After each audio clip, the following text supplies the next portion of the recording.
Assalamualaikum warahmatullahi wabarakatuh. Para Bapak Ibu calon duyufullah, ini adalah materi kita sedikit mengingatkan bahwa apa sih umrah itu? Secara bahasa umrah itu artinya adalah ziarah. Apa ziarah? Berkunjung. Jadi umrah itu artinya kunjung, berkunjung kita ke Baitullah dengan melaksanakan beberapa tata cara yang diatur oleh syara. Karena itu definisinya secara syar'i adalah kunjungan ke Baitullah, ke rumah Allah di Mekah dalam keadaan berihram. Ihram itu adalah ketika kita sudah niat berihram, maka terjadilah larangan-larangan. Ada hal-hal yang diharamkan. Sampai kapan? Sampai tahallul. Ketika sudah tahallul itu sudah halal lagi nanti. Anda akan kita bahas apa aja larangan-larangan ihram. Maka kita berihram, melakukan memakai pakaian ihram serta tidak melakukan larangan ihram dan melaksanakan tata cara yang sudah ditentukan. Ini adalah definisi dari umrah. Secara tidak langsung, umrah itu sama seperti haji, hanya saja umrah itu ada satu rukun yang beda terhadap haji, yaitu kalau haji ada wukuf di Arafah, sedangkan umrah tidak ada. Jadi ini ada syarat, rukun, dan wajib umrah. Apa sih syarat? Apa sih rukun? Syarat itu adalah sesuatu yang dipenuhi sebelum melakukan kegiatan ibadahnya. Itu namanya syarat. Jadi syarat umrah pertama muslim. Alhamdulillah insya Allah semua muslim ya. Yang kedua berakal. Nah, insya Allah semuanya berakal. Yang ketiga balik. Dia sudah sampai masanya, sudah balik. Maka dia itu masuk ke dalam syarat umrah. Yang keempat adalah mampu. Kenapa ada mampu di sini? Sama seperti haji, karena umrah bukan ibadah hanya membutuhkan harta, bukan membutuhkan badan, tapi butuh kepada keduanya. Karena ibadah terbagi tiga. Satu, ada ibadah badaniyah seperti sholat. Nggak perlu keluar duit sholat mah, tapi kita badannya yang kerja. Ada ibadah maliyah seperti zakat. Nggak perlu badan zakat mah, yang penting ada hartanya. Ada ibadah yang maliyah dan badaniyah. Harta juga, lalu kemudian badan juga, fisik juga. Apa itu? Haji dan umrah. Maka mampu di sini definisinya adalah lebih detailnya mampu dalam dua hal. Satu secara maliyah ibu bapak mampu, dua secara fisik badan ibu bapak mampu. Oh badannya sehat tapi maliyahnya nggak ada kewajiban haji. Begitupun umroh, nggak ada kesunahan untuk umroh kalau memang nggak mampu. Oh duitnya ada, badannya nggak mampu, nggak bisa jalan, nggak bisa kemana kalau naik pesawat jantungan misalnya, atau punya penyakit tertentu sehingga nggak bisa berjalan jauh, maka dikategorikan tidak mampu. Oleh karena itu syarat umroh adalah mampu. Saya yakin insya Allah di sini yang sudah hadir di tempat ini insya Allah empat-empatnya sudah terpenuhi. Muslim, berakal, balik, dan mampu insya Allah ya. Kalau ada yang sakit-sakit dikit insya Allah Allah kasih sehat. Ya biasanya yang kakinya suka sakit ya. Ibu-ibu bapak-bapak kalau lagi di rumah suka ngurut-ngurut kaki. Bangun juga dari duduk berdiri susah kadang. Tapi insya Allah yang sudah kalau udah nyampe di sana hilang itu Pak. Hilang itu. Kemarin ada jamaah saya itu pergi haji. Masya Allah belum pergi haji itu sebelum pergi haji itu duduk aja, bangun dari duduk dan dari berdiri ke duduk susah banget. Tapi karena udah panggilan lalu kemudian dipanggil. Nah ini keluar tahun 2023 kemarin, tahun lalu tahun 2023 kebetulan bareng sama saya pergi haji. Masya Allah dia bilang apa? Itu di sana sama sekali nggak ada rasa sakit. Dia bisa jalanin semua rukunnya tuh. Dia bisa jalanin semuanya. Masya Allah. Saking apa? Ini pertolongan dari Allah Ta'ala. Jadi ibu yang kakinya sakit, apa tenang. Insya Allah. Yakin di sana kuat. Ya. Amin ya Rabbal alamin. Mudah-mudahan sehat semuanya. Ada lagi rukun. Rukun itu adalah sesuatu yang wajib dipenuhi ketika sedang melaksanakan ibadah itu. Ada rukun sholat, berarti yang wajib dijalani ketika sholat. Ada rukun puasa yang wajib dijalani ketika puasa. Ada rukun umroh yang wajib bapak ibu jalani ketika umroh. Apa saja? Pertama, ihram. Ihram itu adalah kita berniat mengharamkan diri kita terhadap sesuatu yang diharamkan ketika kita sudah niat. Nah, jadi nanti ada niat. Ketika ibu niat, nawaitul umrata wa ahramtu biha. Saya niat umrah dan saya niat untuk mengharamkan diri saya kepada semua larangan umrah, maka itulah berlaku mulai ihram namanya. Artinya ada larangan-larangan yang biasa normal kita boleh lakukan, tapi ketika sudah ihram kita nggak boleh lakukan. Ini dilarangnya ketika sudah ihram, Bapak Ibu. Jadi kalau misalkan kita baru ke Madinah belum ihram, oh ini larangan belum berlaku belum. Jadi nggak dari sini, dari pesawat udah mulai larangan, enggak. Nanti ketika Bapak Ibu sudah niat umrah, yang laki sudah ganti baju dengan pakaian ihram, ya disitulah mulai berlaku larangan ihram. Jadi rukun yang pertama ihram nanti. Kalau ibu bapak sekarang tujuannya ke Madinah dulu, berarti nanti kita ya di Madinah bebas. Masih bebas, belum ada ihram. Nanti mulai perjalanan dari Madinah ke Mekah, biasanya nanti akan diberhentikan kita di Masjid Bir Ali. Itu disitulah nanti niat. Nah, nanti ada Ustadz Irfan yang akan pimpin insya Allah, dan juga nanti ada mutawifnya biasanya. Ya, jadi rukun pertama ihram. Yang kedua adalah tawaf. Setelah ihram, ibu sudah pakai pakaian ihram, bapak pakaian ihram, maka akan masuk rukun yang kedua. Sampai nanti dari Madinah ke Mekah, begitu sudah di Mekah sudah ihram, ya di Mekah di perjalanan tadi di Masjid Bir Ali sudah niat, maka sudah berlaku ihram. Biasanya dianterin dulu nanti ke hotel, turunin barang di hotel, istirahat sejenak, baru melaksanakan rukun yang kedua, yaitu tawaf. Kita tawaf sebanyak 7 putaran di Ka'bah. Habis tawaf selesai 7 putaran, masuk rukun yang ketiga, yaitu sa'i. Sa'i adalah perjalanan dari Safa ke Marwah, ya sebanyak 7 kali balik. Jadi Safa Marwah hitung 1, Marwah Safa 2, Safa Marwah 3, dan seterusnya. Berarti kita akan mulai di Safa dan akan berakhir di Marwah. Itu pasti Pak Bu.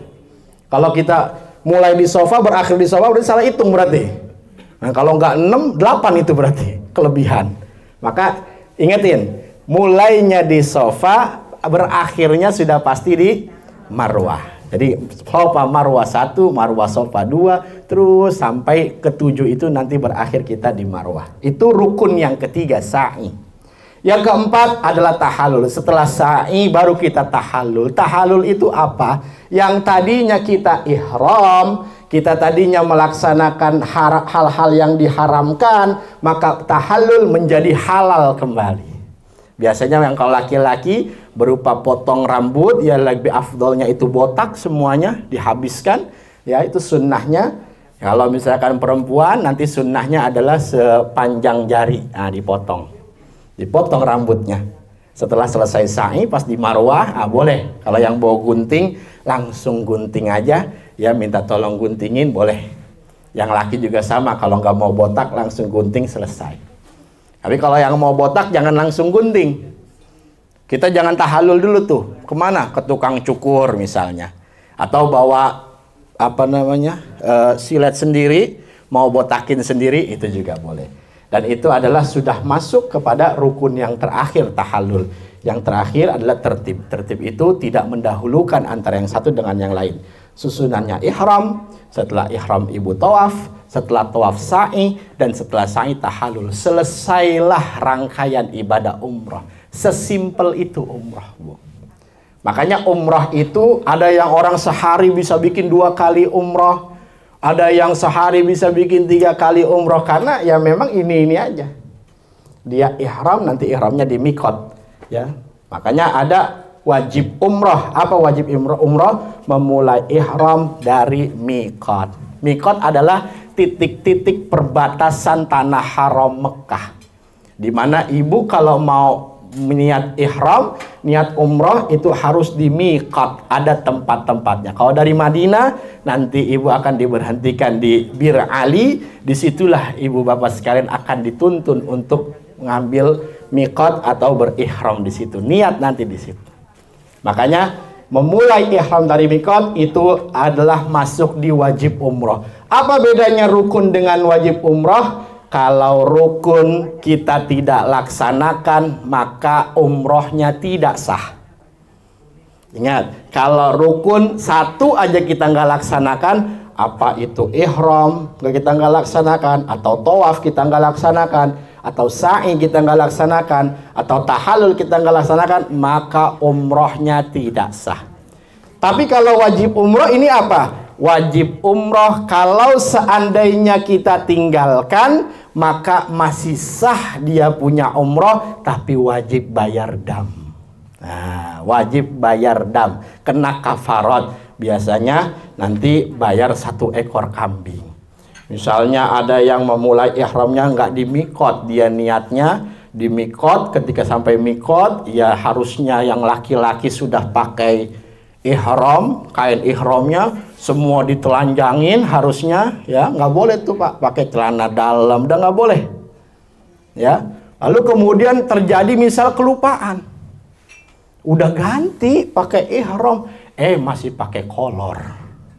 Begitu pakai kolor gimana? Udah nyampe lagi, udah tawaf, pas dilihat, pas dilongok, lah kok pakai kolor? Maka dia terkena larangan. Nah, dia nanti wajib bayar dam. Oleh karena itu, ini yang harus diperhatikan wajib umroh. Nanti saling mengingatkan ketika sudah sampai di miqat, ketika ihram, nanti biasanya di bis atau di mana saling mengingatkan apakah yang laki sudah buka semua pakaiannya atau belum.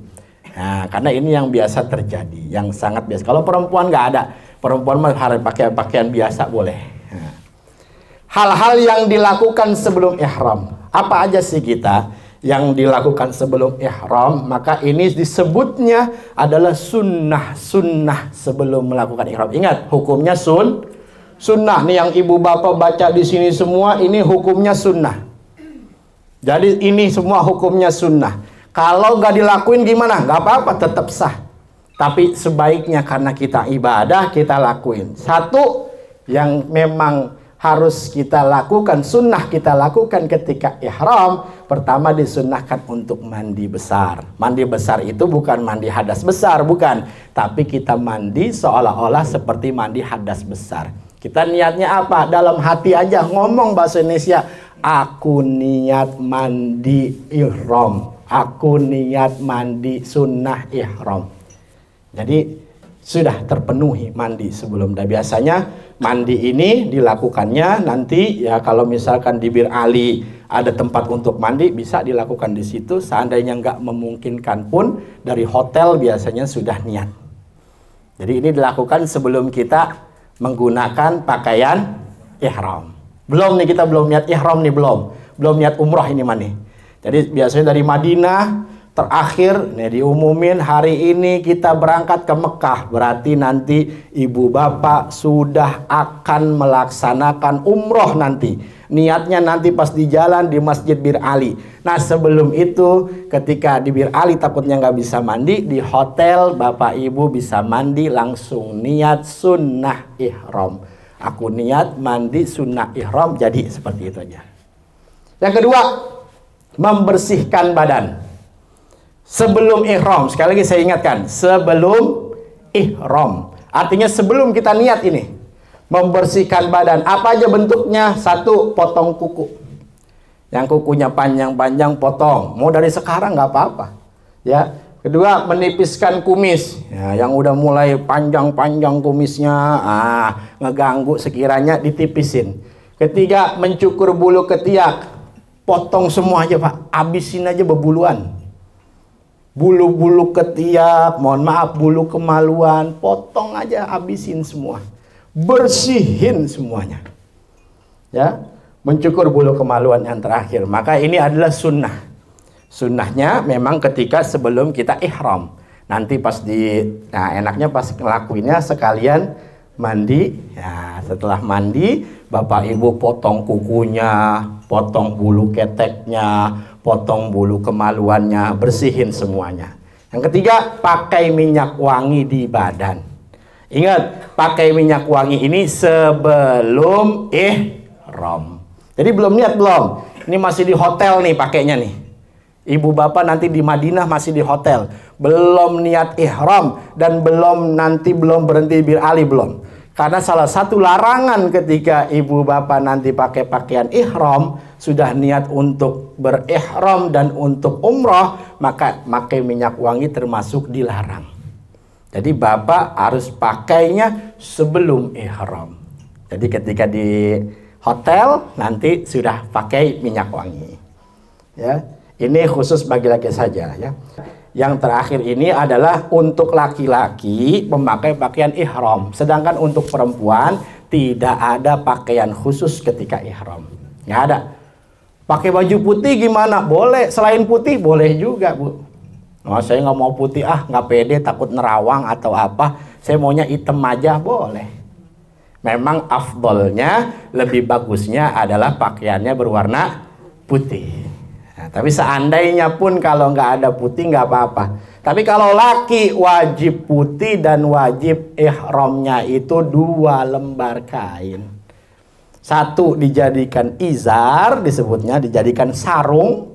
Yang satu lagi dijadikan sebagai selendang atau dijadikan sebagai penutup badan. 2 lembar saja.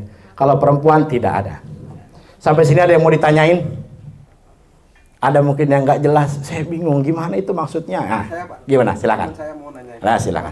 Ya. Oh, nggak apa-apa, nggak apa-apa. Jangan malu-malu ya ibu bapak sekalian. Ayo kita biar sama-sama. Waalaikumsalam warahmatullahi wabarakatuh. Ya, karena saya baru pertama kali. Alhamdulillah, alhamdulillah. Apakah nanti ada contoh-contoh buat pakaian untuk memakai ihram? Cara pakainya? Oh, cara pakai ihramnya untuk laki-laki. Iya. Terima kasih. Waalaikumsalam warahmatullahi wabarakatuh. Di sini saya akan kasih sedikit gambarannya. Nanti untuk prakteknya biasanya nanti di Madinah akan dipimpin langsung sama tour leader atau ini. Gambarannya seperti apa? 2 helai kain itu udah dapat kan semuanya? Sudah ya? 2 helai kain itu ya, bagaimanapun cara kita pakai boleh. Ingat prinsipnya, bagaimanapun cara kita pakai itu boleh senyaman mungkin. Tapi harus kita ingat, misalkan bapak biasa pakai sarung di rumah. Kalau sarung mah kan nggak putus. Sedangkan kalau ihram mah putus dia mah. Maksudnya putus, ya nggak nyatu. Maka bapak nanti ngebebetnya kayak apa senyaman mungkin. Pastikan ketika jalan tidak terbuka. Itu. Pastikan ketika jalan tidak terbuka. Ini bagus. Kenapa? Karena banyak juga yang gengsi nanya cara make pakaian ihram. Saya pernah tahun 2017 pergi. Lalu pergi ada, mohon maaf, aki-aki. Mungkin karena udah berasa ngajinya banyak, pengalaman bisa, tapi umroh baru sekali. Begitu manasik nggak pernah ikut manasik. Akhirnya apa? Diajarin pakai sarung, sampai sana nggak bisa pakai pakaian ihram. Kata dia, gampang pakaian ihram, lah sama aja kain tinggal bebet-bebet aja. Begitu sampai di Bir Ali pakai asal bebet-bebet aja, di sininya nggak kenceng. Akhirnya tuh kain pada nyongsor ke bawah. Pas ketika naik bus keinjek merosot semuanya. Mana nggak pakai dalam mah. Kata ibu-ibu, salah sayang aki-aki yang kebrosot ini. Kenapa? Karena dia mengabaikan daripada ilmu ini. Sederhana sebetulnya. Ya kain itu kita puter-puter aja juga ya betul memang. Ya tapi kita harus pastikan bahwa kain itu kuat. Nah, kain itu biasanya nanti dibantu ada gesper biasanya. Jadi caranya bagaimana aja Pak? Senyaman mungkin, mau diputer-puter terus, puter terus. Nah ketika pakainya ngangkang, pakainya. Kenapa? Jadi ntar pas jalan, ya udah lebar bawahnya. Tapi kalau pakainya begini, dibebet-bebet, akhirnya jalannya begini kayak pengantin. Pas pakai ngangkang nih kalau laki, pakainya ngangkang tuh. Jadi ketika pakai sudah posisi begini, ya kalau jalan begini ya udah luas. Nah, begitu caranya. Jadi nggak ada teknik khusus, nggak ada cara khusus. Ya, nanti tinggal minta ajarkan. Nanti kalau misalkan memang kurang pede, tanya ke tour leader, ini saya sudah kenceng belum ya? Nah, biasanya nanti dibobot, dites, ditarik. Oh, ini kenceng, udah kenceng ini, nggak apa-apa, aman. Karena Bapak nanti dari Madinah ke Mekah, Bapak pakai pakaian ihram itu waktunya sangat lama. Hampir seharian Bapak pakai itu. Karena jarak dari Madinah ke Mekah itu 500 km. Kurang lebih Jakarta, Semarang. Nah, jadi Bapak nanti di bus akan pakai itu, sambil makan pakai itu, pakai baju itu. Ya istirahat di mobil, tidur pakai baju itu. Jadi perhatikan betul-betul. Ada lagi? Nah, silakan. Waalaikumsalam warahmatullahi wabarakatuh. Ini Pak, masalah kain ihram. Di sana kan cuma 2. Sekarang masalah celana. Kan memang ada celana yang khusus untuk ihram. Apakah itu haram mutlak atau memang dibolehkan? Celana, maksudnya pakai Celana dalam. Oh iya. Tanpa jahitan kan ada. Iya. Celana dalam tanpa jahitan. Boleh atau tidak? Iya. Ketika kita ihram, maka kita hanya bisa menggunakan 2 lembar kain tadi. Artinya ketika menggunakan 2 lembar kain tadi, maka celana itu udah tidak bisa masuk hitungan. Nah, tidak bisa masuk hitungan. Jadi betul-betul harus dibuka semuanya, dan Bapak betul pakai ini bawah sebagai izar, sebagai sarung, dan atas sebagai selendang. Jadi nggak ada Pak, celana umroh itu nggak ada. Sekalipun dia bikin nggak ada jahitannya. Walaupun saya sampai sekarang masih bingung sih, celana nggak dijahit gimana jadinya? Rok masih dijahit. Rok dijahit nggak rok? Ada memang sudah ada, saya beli. Oh gitu. Tapi kenapa ada istilah celana untuk ihram? Dan dijahit Pak. Apakah itu bukan haram ya? Dilarang mutlak? Bentuknya gimana Pak? Mohon maaf saya belum tahu. Ada celana apa tuh? Dipakai gini, dipakai. Iya. Ada karet tapi enggak cuma dijahit. digunting, Heeh. terus cuma ditali. Iya, langsung ada. Tanpa ada jahitan. Diikat. Iya. Enggak. Ada yang diikat, ada yang langsung seperti celana biasa. Saya belum kegambar seperti celana biasa itu. Gimana? Coba gambarkan kepada saya. Popok bayi. Iya, Heeh. Cuma nggak ada jahitannya gitu, cuma digunting aja, terus ditali gitu ya. Tapi dia pakai begini, ngelos kayak celana. Nggak bisa. Bapak ngikat aja, itu sudah termasuk seperti menjahit. Jangan. Sudah paling aman seperti yang disediakan. Nah, itu sudah paling aman. Nah, jangan kita pakai yang baru-baru, takutnya nanti ya Allah sayang-sayang kita ibadah sudah mahal-mahal sudah ini tapi nggak jadi kan sayang-sayang. Ya, Gitu. ada yang membolehkan. Ya, Sampai saat ini belum ada ihram menggunakan celana modifan model kayak apapun. Semua kain 2 lembar.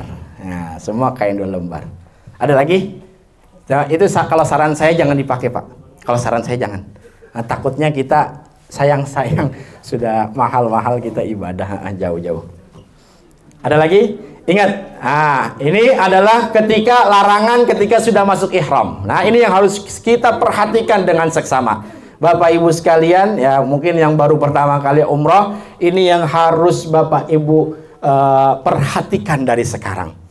Ada larangan ketika kita sudah ihram, sudah niat. Ketika kita niat, sudah pakai baju ihramnya, kita niat nawaitul umrata wa ahramtu biha. Aku niat ihram, aku niat umrah, dan aku niat berihram. Maka berlakulah larangan ini. Kalau yang tadi, yang sebelumnya sunnahnya belum ihram tuh Pak, maka boleh pakai minyak wangi boleh, potong kuku masih boleh, cukur-cukur masih boleh. Tapi ketika sudah masuk ihram, Bapak pakai pakaian ihram, sudah niat, berlakulah larangan ini. Itulah yang dinamakan ihram. Ihram itu dalam kata haram. Ada hal-hal yang haram dilakukan. 1, menutup kepala dengan penutup apapun untuk laki-laki. Bapak pakai apapun nggak boleh tutup pakai peci. Sepanas apapun kondisi di Mekah nanti, jangan sampai kepala Bapak ditutupi dengan penutup. Pakai peci, pakai pet, bahkan seandainya kita punya handuk, kita taruh di atas pala. Nah, misalkan saking keringetannya atau apa, kita buka pala kita anduk, kita taruh di sini. Itu termasuk larangan yang pertama. Maka ketika Bapak mendapati larangan ini dilakukan, maka akan terkena dam. Ini kita wanti-wanti ya. Bagaimana kalau seandainya, Ustadz, kalau seandainya saya melakukan ini ternyata. Nah, maka jangan sungkan nanti Bapak Ibu lapor ke tour leader atau lapor ke mutawif. Nanti ada mutawif di sana. Bapak Ibu jangan ragu, jangan malu. Seandainya saya udah ihram, tadi saya kelupaan. Saya tutup kepala saya pakai peci misalkan begitu. Karena tadi kan dia mampir dulu ke hotel tanpa sengaja dia pakai peci. Nah, maka seketika itu Bapak Ibu lapor sama tour leader, lapor sama mutawif. Nanti dia yang akan menyusun bagaimana cara kita membayar kafaratnya. Agar ibadah kita ya berjalan dengan lancar. Yang kedua, mencukur rambut atau memotongnya walaupun sedikit. Ini perhatikan. Ya, termasuk memotong adalah mencabut. Oleh karena itu Bapak Ibu kalau sudah pakai ihram jangan nyisir. Karena nyisir itu merupakan sebagai upaya kadang tercabutnya rambut kita. Udah Pak, hati-hati. Atau tangannya yang suka usil, anak muda, waduh benerin rambutmu lo begini. Mana ngeliat orang Turki lagi, aduh begini. Lagi begini copot rambutnya. Itu sama hukumnya seperti memotong atau mencukur. Nah, hati-hati nih. Sekali lagi, kalau seandainya terjadi bagaimana? Maka segeralah hubungi tour leader Ustadz Irfan atau hubungi mutawif. Lapor, saya tadi rontok rambut saya. Nanti akan ditanya sama dia berapa helai rontoknya. Nanti kalau seandainya 1 helai, nanti dikabarin sama dia, oh harus nanti bayar damnya sekian. Biasanya mereka kalau seandainya pun bentuknya damnya apapun, itu bentuknya nanti biasanya mintanya uang aja. Jadi nanti biar dia yang bayar. Kita cukup wakilin ke dia. Berapa nih saya? Oh saya pakai minyak wangi. Oh itu harus potong kambing damnya. Berapa kambing di sini harganya? Oh sekian ratus real misalkan. Tinggal kasih uangnya aja. Oleh karena itu sekali lagi larangan-larangan ini Bapak Ibu mohon diperhatikan. Yang ketiga, memotong kuku tangan atau kaki. Kuku kita nggak boleh kita copot, kita potong selama kita berihram. Ingat Bapak Ibu, pas larangan ini terjadi, pas larangan ini berlaku adalah ketika kita sedang ihram. Kalau udah selesai ihram, udah selesai lagi sudah selesai sa'i, lalu sudah tahallul potong rambut, maka ihramnya sudah selesai. Ibu mau pakai minyak wangi lagi boleh, mau pakai peci lagi boleh, mau potong kuku lagi boleh, karena udah nggak berlaku. Ini berlaku ketika ihram saja. Yang keempat, memakai wangi-wangian. Ini yang kebanyakan orang kecolongan, karena namanya kita kebiasaan. Lalu kemudian kita pakai ihram dan kita tidak terbiasa dengan tidak pakai minyak wangi, akhirnya pakai minyak wangi. Apa yang dioles, apa yang disemprot, termasuk minyak wangi adalah segala benda yang memiliki wangi. Contohnya apa? Tisu basah. Nanti Bapak Ibu hati-hati ketika habis sedang umroh, sedang ihram, lalu kemudian Ibu Bapak makan, jangan sampai cuci tangan pakai sabun. Jangan sampai lap tangan pakai tisu basah, karena itu mengandung wangi dan itu menyebabkan kita kena dam. Sekali lagi, ketika Bapak melakukan pelanggaran ini, ya, ini tidak batal umrohnya, hanya kena dam, kecuali berhubungan badan nanti. Kalau berhubungan badan, rusak semuanya. Fasad kalau dalam fikih. Nah, ini wangian. Yang kelima, memakai pakaian yang berjahit untuk laki-laki. Tidak boleh memakai pakaian yang berjahit. Berjahit itu apa? Yang menyatu dan dijahit, itu adalah pakaian berjahit. Makanya kalau tadi ada diikat lalu kemudian ya dianggap kayak seperti celana, berarti seolah-olah seperti dijahit. Maka saya takutnya itu. Maka saran saya jangan dipakai. Jangan dipakai. Biarkan yang seperti yang layaknya orang-orang pakai aja. Yang 2 lembar yang dikasih ya. 1 pakai di bawah, yang 1 dipakai di atas. Kalau di atas ya tinggal kredongin aja begitu. Yang keenam, membunuh binatang, buruan ya. Membunuh binatang atau bahasa kita berburu. Maka ketika ihram tidak boleh berburu. Hati-hati, yang tangannya suka iseng, yang tangannya suka usil, jangan kita berburu. Bahkan sama seperti berburu adalah memotong tumbuh-tumbuhan yang ada. Nggak boleh. Tangannya iseng lagi ihram, ya ada kembang apa main petik aja. Mau kembang Arab, ini kembang Arab katanya. Ini ya bawa pulang, jangan.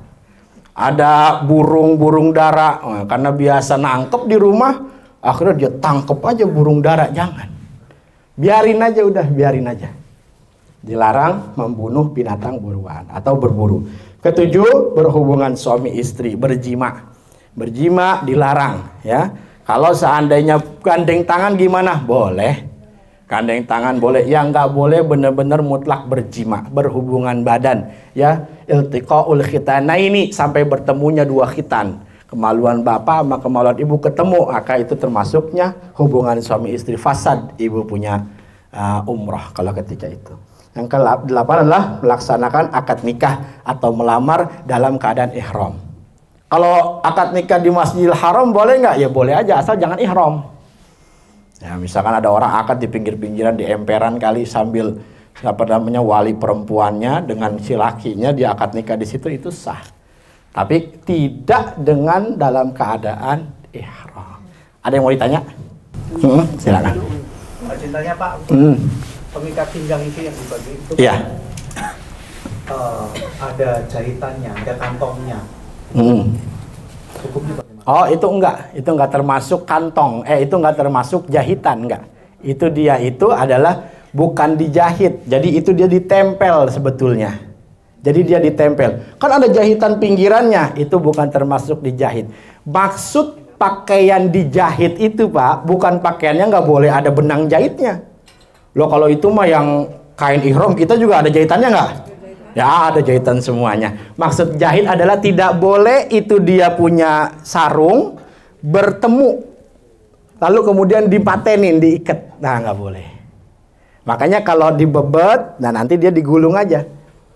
Jadi kalau seandainya, bahkan nih Bapak Ibu sekalian ya, ada juga yang melarang pakai yang ini, yang apa namanya, sarungnya, ikat pinggangnya yang model cekrek gini. Oh, itu ada yang larang tuh. Yang saklek nggak mau tuh pakai yang itu. Maunya pakai yang model dulu, tahu model gesper. Iya, yang bolong, yang ada dimasukin ke lubang. Ah, itu yang itu. Bahkan ada yang saklek yang nggak mau. Walaupun banyak juga ulama-ulama, ya termasuk MUI kita pun sudah mengesahkan nggak apa-apa. Ya, itu buat ngaitin doang. Dia buat saling kait doang. Tidak termasuk dalam niat untuk menjahit atau menyatukan. Itu nggak apa-apa. Jadi kalau yang kantong nggak ada masalah. Nggak ada masalah. Ada lagi? Ini Pak, ini saya mewakili kakak saya ya. Saya mau bertanya tentang wudhu. Nanti kan kalau udah berihram ya, kita kan malum laki-laki perempuan bercampur. Ya, malum ke saya, untuk saya sendiri orang awam. Apakah membatalkan wudhu kita kalau udah wudhu di hotel apa di mana? Kalau nempel. Oh, dengan ini pegang perempuan misalkan begitu ya. Kalau sama kakak yang enggak mahram. Sama orang lain. Sama orang lain kenal. Di dalam mazhab Syafi'i yang dianut oleh mayoritas penduduk Indonesia, maka bersentuhan kulit bukan mahram itu membatalkan wudu. Itu adalah dasar hukumnya. Tapi ketika itu semua membuat kita sulit, maka boleh kita itu nanti taklid, pindah kepada mazhab lain, pakai pendapat lain. Salah satunya adalah pendapat Imam Malik, mazhab Maliki, dan Imam Abu Hanifah, mazhab Hanafi. Kalau mazhab Imam Hanafi dan Maliki, bersentuhan tidak membatalkan wudhu. Jadi sekarang Bapak Ibu saya kasih ilmunya, bahwa kalau kita ingin bersentuhan agar tidak batal wudhu, maka kita taklid. Apa Bu namanya? taklid, niat dalam hati saya taklid untuk ya mengikuti mazhab Syafi'i, mazhab Maliki atau Hanafi. Jadi begitu. Kalau di Syafi'i memang batal. Itu caranya nanti. Oh saya pakai pendapat Imam Malik nggak batal. Gitu nggak apa. Nah maka itu suami istri sambil tawaf boleh gandengan. Nah karena yang wajib nanti punya wudhu itu adalah ketika tawaf. Ketika sa'i bapak nggak perlu punya wudhu nggak apa-apa. Tapi kalau tawaf wajib punya wudhu, wajib dalam keadaan suci. Maka kalau bisa tuh kalau lagi tawaf, oh kalau pengen kentut apa tahan dulu deh sayang-sayang. Kenapa? Wudhunya jauh. Takut hilang sama rombongan. Wudhunya jauh. Wudhunya jauh. Ada lagi? Iya, silakan. Tangan boleh nggak? Buat apa? Perempuan pakai sarung tangan. Perempuan mah nggak ada larangan. Kalau laki tidak boleh, ya. Boleh ya pakai sarung tangan ya? Yang lain? Ada lagi? Ya. Maaf Pak, kalau boleh saya tambahkan. Boleh. Jadi masalah ya. Masalah tadi mengenai ikut taklid. Kalau sekedar taklid saja itu mohon maaf. Iya. Jadi kan disebut talfik. Nah, kalau dalam Imam Maliki itu kan wudhunya beda juga. Betul. Kalau Imam Syafi'i kan untuk mengusap kepala. Rambut ya, sekedar yang 3 atau selai. Cuman kalau Imam Malik kan harus semua seluruh kepala betul. dibasahi. Nah kemungkinan yang harus di masalah dikasih tahu ya. Jadi wudhunya pun berubah. Betul. Jangan sampai Betul. mengikuti Imam Syafi'i, imamnya Imam Maliki. Terima kasih Pak. Ya bagus, Masya Allah. Terima kasih atas ingatannya. Jadi begitu Bapak Ibu sekalian. Nanti kalau seandainya kita mau talfik pindah mazhab dengan taklid kepada imam selain Imam Syafi'i, wudhunya juga kita mengikuti mereka. Perbedaannya di mana? Ada 2 perbedaan. Kalau mazhab Malikiyah, ketika mengusap kepala, seluruh kepala harus kena. Bukan seluruh rambut, seluruh kepala, bagian kepala aja. Makanya mereka itu kalau wudhu biasanya ya semua. Gini balik lagi ke belakang. Itu kalau mau ikut Malikiyah. Kalau mau ikut Imam Hanafi, Imam Hanafi itu 1/3 kepala. Ini lebih mudah Pak. Imam Hanafi lebih mudah daripada Imam Maliki. Karena Imam Maliki seluruh. Tapi kalau Imam Hanafi itu 1/3 kepala. Nah, jadi Bapak basuh sampai ke tengah, udah setengah itu sudah. Jadi betul, memang kalau seandainya kita nanti mau ikut, mau talfik, mau mengikut kepada selain pindah mazhab Syafi'i, karena memang untuk menghindari mudarat, karena sangat sulit Pak.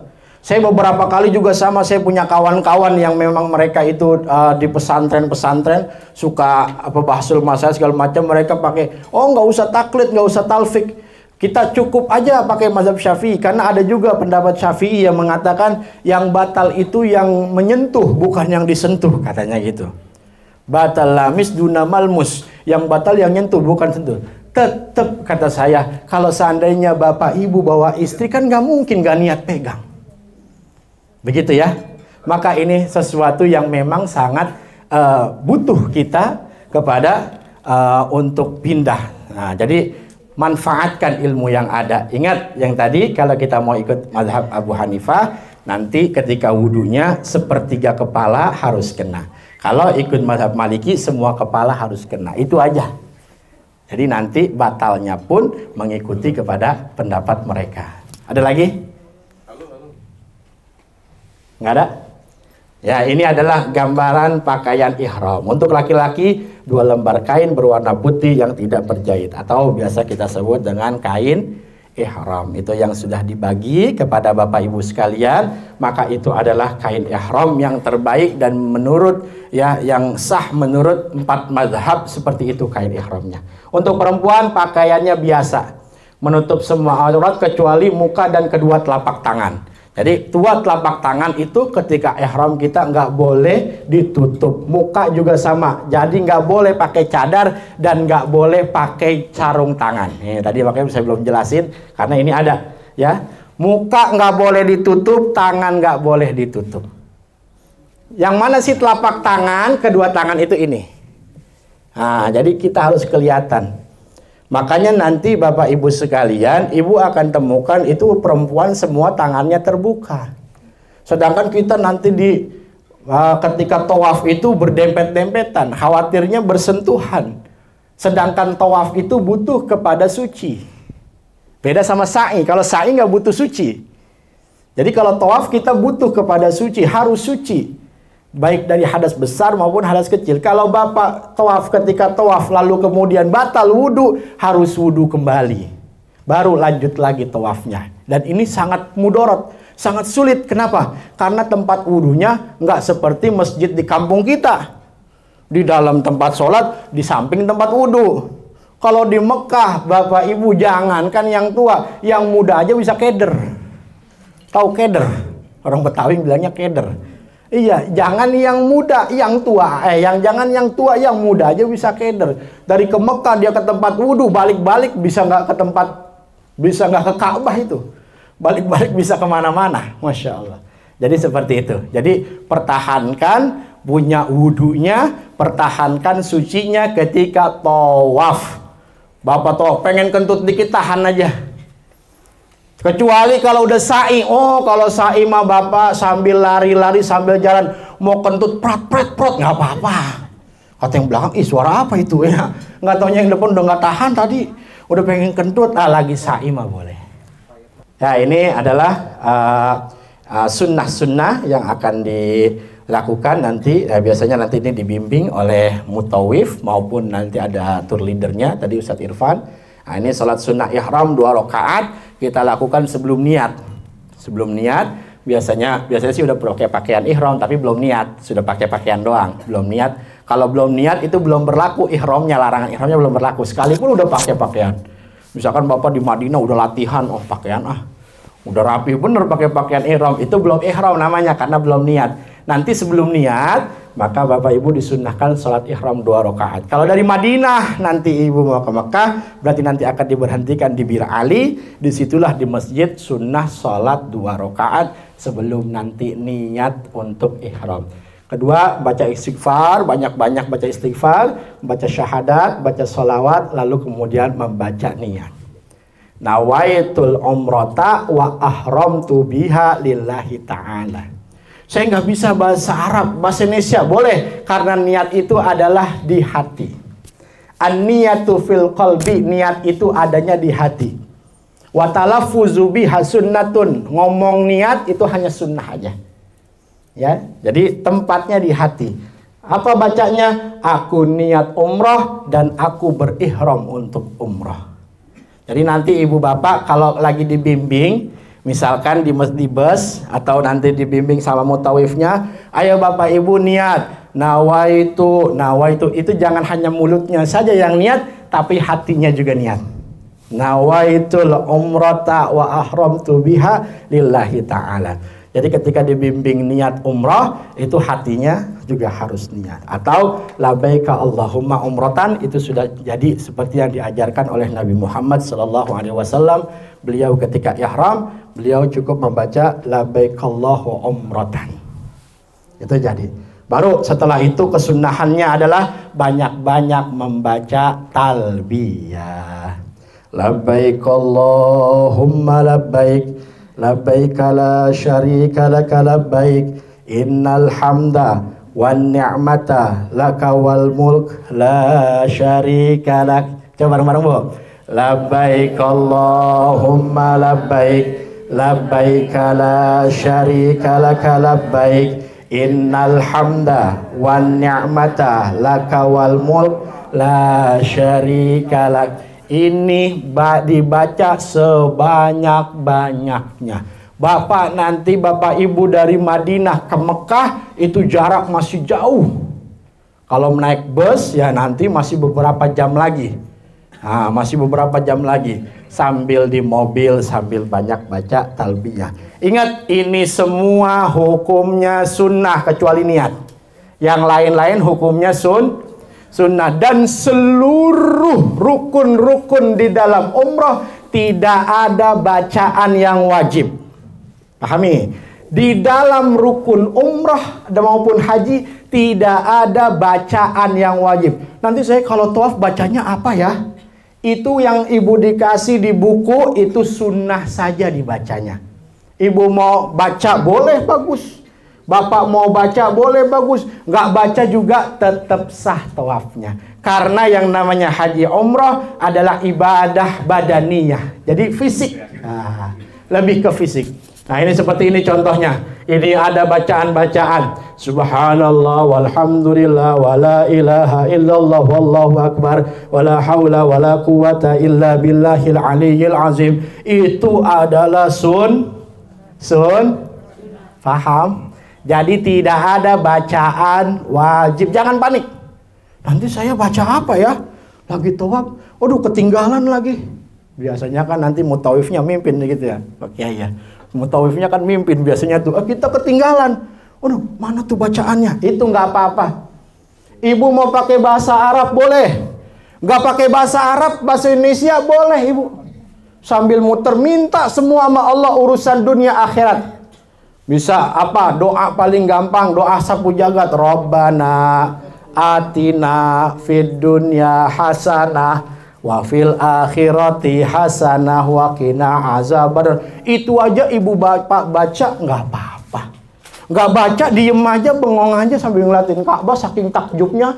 Kadang sambil mewek-mewek. Nggak apa-apa. Boleh, tetap sah. Bahkan saya mau urusan dunia boleh nggak Ustadz? Boleh. Ya Allah Pajero, ya Allah Fortuner, ya Allah kesini jual mobil, ya Allah balikin, ya Allah. Boleh, nggak ada larangan di sana. Itu tempat terdekat kita minta pada Allah. Minta urusan bapak ibu sekalian. Masya Allah. Saya punya kawan, bos. Dia perusahaan outsourcing. Itu dia kalau lagi ada masalah dia umroh. Justru dia umroh kalau ada masalah. Kenapa? Karena di sana kata dia tempat minta enak banget. Dan rata-rata kata dia kalau kita minta di sana pulang urusan selesai, pulang urusan selesai, masya Allah. Jadi makin sering umroh itu ya rezeki kita makin luas, masalah kita makin selesai semuanya. Jadi saya ingatkan sekali lagi, tidak ada bacaan wajib ketika tawaf maupun sa'i. Nggak ada bacaan wajib. Lagi sa'i juga begitu, sambil jalan kita nggak baca apa-apa, diam aja, jalan aja, tetap sah. Walaupun nanti ada bacaan-bacaan yang disunnahkan. Nah seperti ini, Allahumma inni as'alukal afwa wal afiyata fid dunya wal akhirah. Rabbana atina fid dunya hasanah wa fil akhirati hasanah wa qina adzabannar. Itu biasanya nanti ada di bukunya. Dan juga biasanya para mutawif itu nanti akan pimpin. Nah, mereka akan pimpin biasanya dengan suara keras bacanya ya. Begitupun sama nanti ketika di sa'i. Nah, ini kalau ini adalah beberapa bagian-bagian yang memang bahasanya bersejarah di Mekah atau di Ka'bah, di lingkungan Ka'bah. Pertama ada Hajar Aswad. Hajar Aswad berada di sini. Nah, nomor 1. Ini adalah persis di samping pintu Ka'bah. Jadi pintu Ka'bah pojok kiri, sebelah kiri dari pintu Ka'bah, maka itu adalah Hajar Aswad. Pokoknya yang banyak orang ngejubel di situ, itu biasanya Hajar Aswad udah. Orang pada berebut, pengen pegang, pengen cium. Yang kedua, ya bagian yang kedua yang bersejarah adalah ada Hijr Ismail. Hijr Ismail adalah yang bentuknya setengah lingkaran di luar Ka'bah. Dan Hijr Ismail adalah bagian dalam Ka'bah. Karena salah satu aturan ketika kita tawaf, kita tidak boleh tawaf itu masuk ke dalam Ka'bah. Maka termasuk masuk ke dalam Ka'bah gimana? Oh Ustadz, sekarang susah masuk ke dalam Ka'bah. Loh, ibu masuk ke Hijr Ismail, ini adalah ibu masuk ke dalam Ka'bah. Kenapa? Karena dulu Ka'bah itu segi panjang sampai sini. Lalu kemudian menjadi dibongkar segala macam, sudah beberapa kali dibongkar. Akhirnya dibuat semula seperti yang di zaman Rasul. Akhirnya ini di sini dibangunnya persis sekarang ya 10 meter kali 10 meter. Jadi segi kotak, persegi bawahnya pondasinya. Nah yang Hijr Ismail ini ditandai dengan batu tingginya sekitar 1,5 meter. Nah ini adalah ditandai. Kenapa? Karena itu adalah bagian dalam Ka'bah. Dan ingat, ketika bapak ibu sedang tawaf tidak boleh masuk ke dalam Ka'bah. Gimana cara masuknya? ibu pegang-pegang hijir Ismail tangannya sambil raba-raba ke sini, itu masuk ke dalam Ka'bah. Atau lagi tawaf pegang-pegang Ka'bah. Kenapa pegang Ka'bah masuk ke dalam Ka'bah? Karena di dalam Ka'bah yang sekarang itu berada di dalam pondasinya. Jadi kalau Bapak ngelihat nanti di sana, nah ini misalkan tembok Ka'bah. Ini misal tembok Ka'bah. Maka di sini akan ada pondasi yang julur keluar. Ini disebutnya Syazarwan. Syazarwan itu keluar, ini adalah pondasi asli Ka'bah. Jadi Bapak kalau Bapak pegang Ka'bah, ini Bapak tangannya masuk ke dalam Ka'bah. Karena fondasi aslinya Syazarwan tuh yang di luar. Nah, nanti akan ada tuh. Biasanya orang naik aja bisa ke situ. Jadi makanya ketika tawaf jangan pegang-pegang Ka'bah, jangan. Udah menjauh aja. Saya mau nyium Ka'bah kayak yang di TikTok bagaimana Pak Ustadz? Ya ntar kalau udah selesai. Ya kan ada yang di TikTok lagi viral begitu kan? Nah, kadang bela-belain, desek-desekan biar bisa ya nyium Ka'bah sambil tangannya begini. Cium Ka'bah. Nah. Nangis-nangis. Tapi foto. Kalau lagi tawaf jangan pegang Ka'bah. Karena termasuk masuk ke dalam bagian Ka'bah. Syazarwan yang ada di luar pondasi Ka'bah itu adalah pondasi Ka'bah yang asli. Maka ketika Bapak pegang Ka'bah berarti Bapak Ibu masuk ke dalam Ka'bah. Maka jangan lagi tawaf masuk ke dalam Ka'bah. Nggak sah tawaf kita. Lalu ada lagi yang seperti kandang burung. Nah, ini disebutnya Maqam Ibrahim. Apa sih dalamnya? Dalam Maqam Ibrahim adalah telapak kaki. Jadi Bapak jangan penasaran, itu apaan sih, itu burung perkutut, apa sih dalamnya? Penasaran apa disamperin, apa diintip-intip? Itu cuma telapak kaki. Itu Maqam Nabi Ibrahim, tempat berdirinya Nabi Ibrahim. Ya, ini hanya telapak kaki. Dan hati-hati Bapak Ibu sekalian, ini wangi. Maqam Ibrahim wangi karena ditaruhin apa? Minyak wangi. Sama petugas itu, askarnya itu selalu diolesi minyak wangi. Maka ketika Bapak Ibu hati-hati mepet-mepet ke ini apa namanya Maqam Ibrahim, takutnya Noel kena minyak wangi, jadi terkena hukum yang tadi, larangan memakai minyak wangi. Hati-hati ini ya, saya sudah peringati. Jangan deket-deket, jangan mepet-mepet. Nah, jangan mepet-mepet ke situ. Lalu selanjutnya yang apa namanya yang paling berkesan di dalam Ka'bah ini adalah ada pintu Ka'bah. Di antara pintu Ka'bah dan Hajar Aswad ada yang disebut multazam. Kenapa namanya multazam? Karena Nabi selalu iltizam. Iltizam itu terus, sering bahasa kita. Nabi sering menempelkan dadanya di sini. Nih, antara pintu Ka'bah dengan Hajar Aswad. Ini namanya adalah multazam. Sunnah kita untuk menempelkan dada kita di sini. Ini pelukan kalau mau di sini. Tapi ini sangat sulit biasanya. Ya, nyium Hajar Aswad lalu masuk ke dalam sini, ini sangat sulit. Banyak orang, begitu banyak yang pengen melakukan itu. Nah, maka sekali lagi saya ingatkan, Bapak Ibu kalau mau mendekat ke Ka'bah ini nanti setelah selesai rangkaian umrah, udah selesai, udah tahallul, baru mau balik lagi, mau cium Ka'bah, boleh. Kalau itu boleh. Atau lagi iseng-iseng lagi nggak umroh, di hotel aja, mau ke masjid, mau ke masjid lalu kemudian mau nyium Ka'bah, boleh, silahkan. Ya, ini adalah tadi rangkaian dari rangkaian dari seluruh ibadah-ibadah yang kita lakukan. Sedapat mungkin dikerjakan semua, tapi jika tidak ada yang tertinggal atau terlupa tawaf, kita tetap sah yang tadi itu, Bu. Makanya saya bilang bacaan-bacaan tawaf atau bacaan-bacaan sa'i tidak ada yang wajib, nggak ada. Semua yang wajibnya adalah muternya 7 kali, sa'i bolak-baliknya 7 kali, itu yang wajibnya. Ya, ini adalah kesunahannya aja, memberi hormat atau istilam kepada Hajar Aswad setiap awal putaran. Jadi nanti biasanya diajarkan sama sama ininya mutawifnya. Nanti ketika Bapak berjalan pasti di arah kiri Ka'bah. Pasti ya, kiri Ka'bah. Ka'bah di posisi kiri kita jalan. Nanti ketika sampai di Hajar Aswad, kita istilam. Istilam itu cukup mengecup tangan kita lalu kemudian mengucapkan Allahu Akbar. Ya, bismillahi Allahu Akbar. Kalau nggak baca gimana? Nggak apa-apa. Ingat, kalau nggak baca juga nggak apa-apa. Jangan panik. Oh, saya kelewatan, saya belum istilam. Nggak apa-apa. Ini hanya kesunahan aja. Jadi bismillahi Allahu Akbar. Bismillahi Allahu Akbar biasanya dibaca sebanyak 3 kali ketika sudah memasuki Hajar Aswad. Dan itu adalah dimulainya hitungan kita. Bapak mau masuk dari daerah manapun, hitungannya dimulai ketika di Hajar Aswad. Hajar Aswad sebelah kiri, nanti ada lampu tembak hijau di sebelah kanan, itulah start pertama hitungan.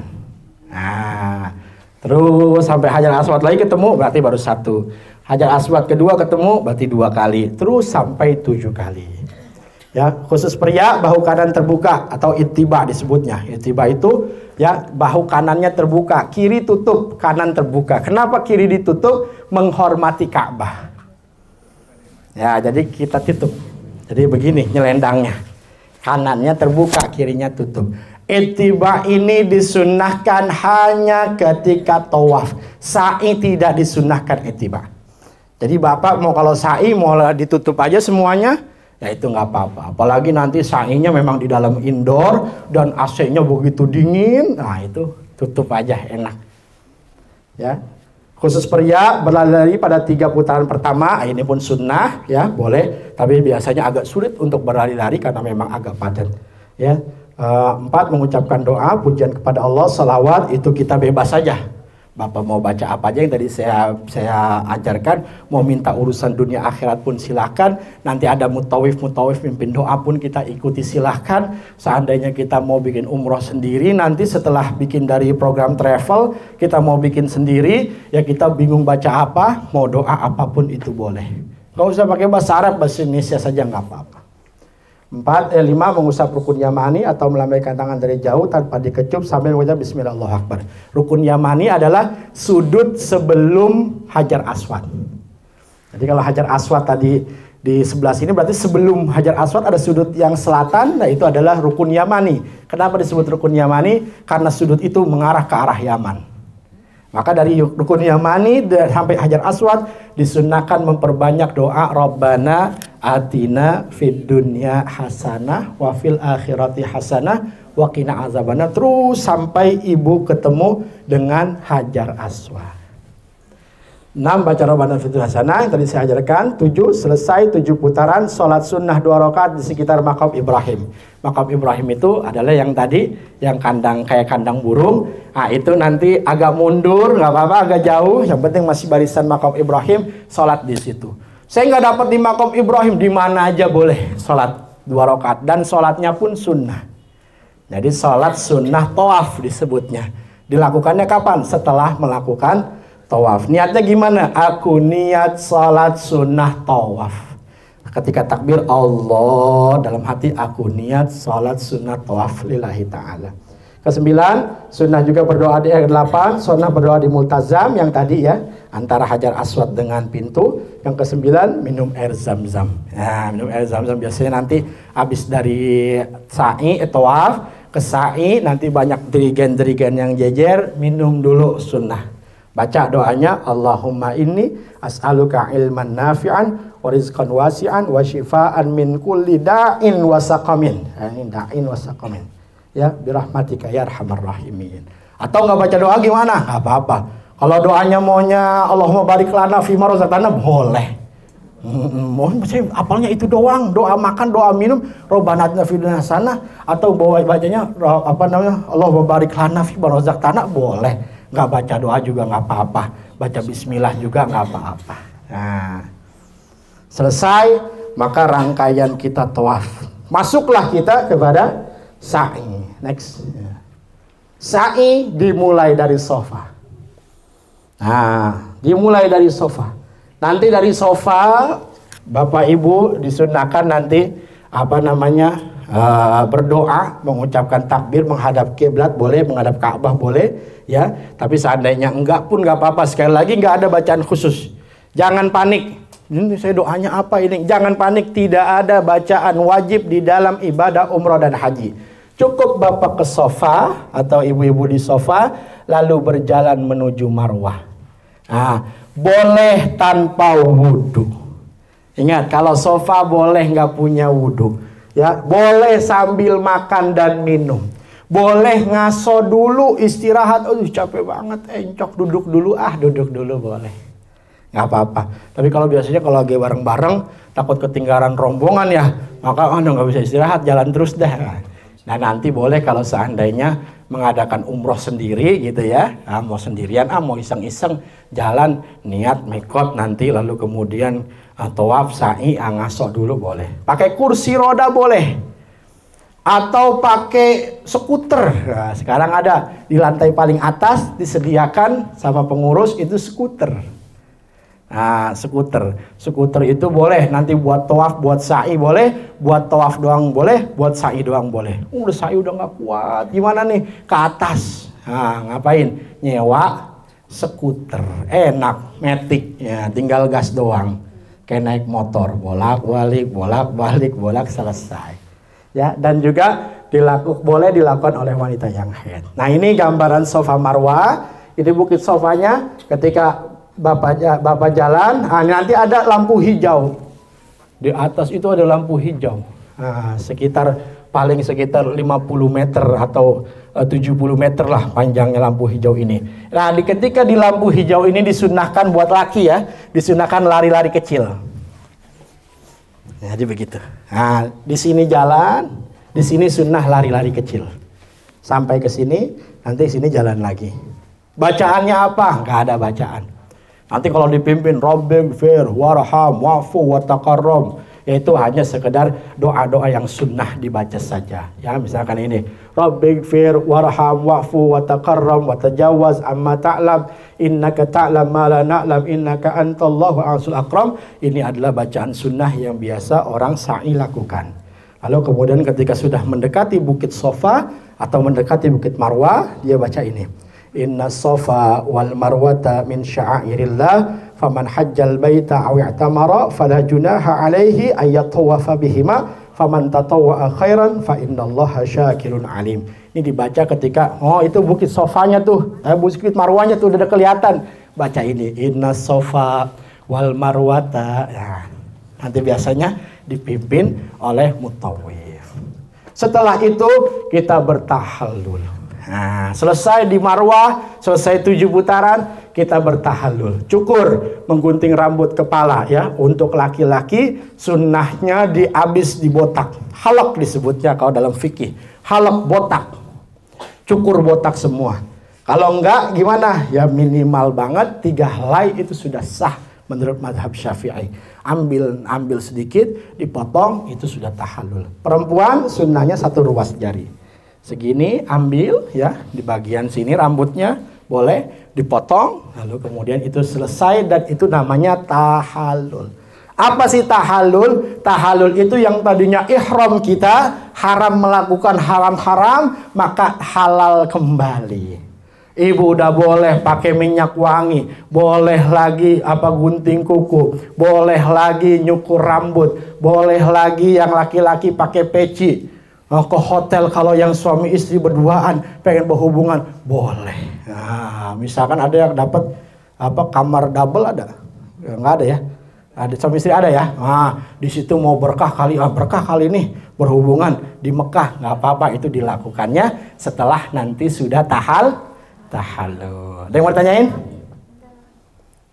Nggak ada? Cukup ya? Maka sekian selesai ibadah kita. Mudah-mudahan kita berharap kepada Allah Ta'ala, Allah terima ibadah kita.